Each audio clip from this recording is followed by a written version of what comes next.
تذكر يوما كنت تعانق دمعة الفكر. Subhanak Ya Rab, that all of His creation, be it the earth, be it the ocean, be it the trees, be it the animals, be it insan, be it the jinn, be it the prophets, be it the angels, be it Jibreel, be it Israfil, everything is dead except Allah Azza wa Jal. Everything is dead except Allah Azza wa Jal.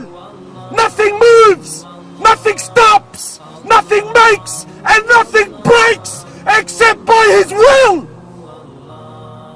Subhanak Ya Rab. Rasulullah ﷺ was telling his companions that this earth, this dunya, millions of light years, you know those little dots, they're millions of light years away. Millions. Some of them don't even exist anymore, but their light is traveling so far a distance. It could have died 1,000,000 years ago, and you will continue to see its light. That's how far away it is. Rasulullah ﷺ is telling his companions that the comparison of this dunya, of this samawatul awwal, the comparison of this heaven compared to the next is like a ring in the desert. And that the second to the third is like a ring in the desert. And that the third to the fourth is like a ring in a desert. And that the fifth to the sixth is like a ring in the desert. And that the sixth to the seventh is like a ring in a desert. And that the seventh to the throne of Allah Azza wa Jal is like a ring in a desert. Subhanak Ya Rab. Subhanak Ya Rab. Rasulullah ﷺ told his companions, I see what you don't see, and I hear what you don't hear. Verily the heavens have squeaked, they're creaking, overloaded. He says there isn't room for 4 fingers. There isn't room for 4 fingers, except there is an angel in prostration to Allah. Except there is an angel in prostration to Allah. Subhanak Ya Rab. Is Allah not perfect? Is Allah not perfect? Everything He does is perfect. His creation is perfect. His Nabi is perfect. His deen is perfect. His rahmah is perfect. And my brothers, His punishment is perfect. On the day of judgment, when all of man, from Adam to the last of them, will stand in front of Allah Azza wa Jal, and all of the jinn, they will stand in front of Allah Azza wa Jal on a day that is 50,000 years long. And the sun will be a mile. The one who narrates the hadith says, by Allah, I didn't understand what Rasulullah ﷺ meant. Did he mean a mile, meaning the stick the Arabs used to use to put kahla? They used to call this a meal. He says, I don't know if Rasulullah was he referring to this, or was he referring to the distance of a mile? The sun will be a mile on top of your heads. And we will be drowning in our own sweats. And Allah Azza wa Jal will call. He will call for Nar Jahannam to be brought forward. He will call upon the angels to bring forward hellfire. Picture this. Picture this.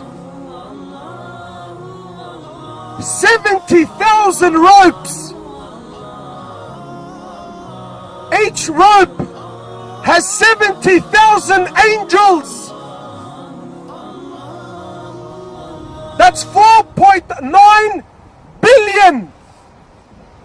4.9 billion angels. And they will drag Nar Jahannam forward.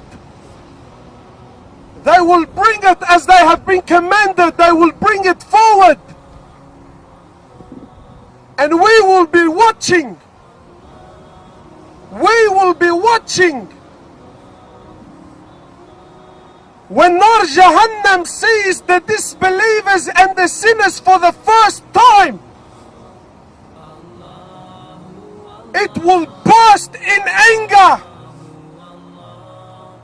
It will burst in anger. Such a sound that the 4.9 billion angels will let go of the ropes when it sees the disbelievers and the sinners for the first time. Allah Azza wa Jal says in the Quran that everything, man, jinn and angels, when Nar Jahannam will burst, everything will fall to its knees. Everything will fall to its knees. Allah is perfect in everything He does, and He's perfect in His punishment. What can I tell you about Nar Jahannam? What can I tell you? Rasulullah ﷺ was sitting with his companions and they heard a sound. He says to them, "Did you hear that?" They said to him, "Yes, Ya Rasulullah." He said to him, "Do you know what it is?" They said to him, "Wallahu wa Rasulu a'lam." He said to him, "This is a rock that was thrown into hellfire 70 years ago, and only now did it reach the bottom. Only now did it reach the bottom." How big? 4.9 billion. But that's not the scary thing. Allah Azza wa Jal is promising Nar Jahannam that you will be full. I will fill you up. Halim talaqti, He says to it. Are you full? Is there any more room? And it says to him, Hal min mazid, bring it on. Is there any more? Is there any more? This is what I was designed for. This is what I was created for. Bring them on. Is there any more?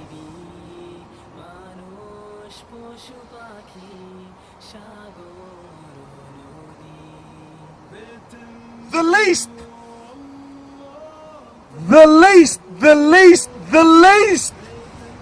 punishment in hellfire is a man will be made to stand on 2 burning coals.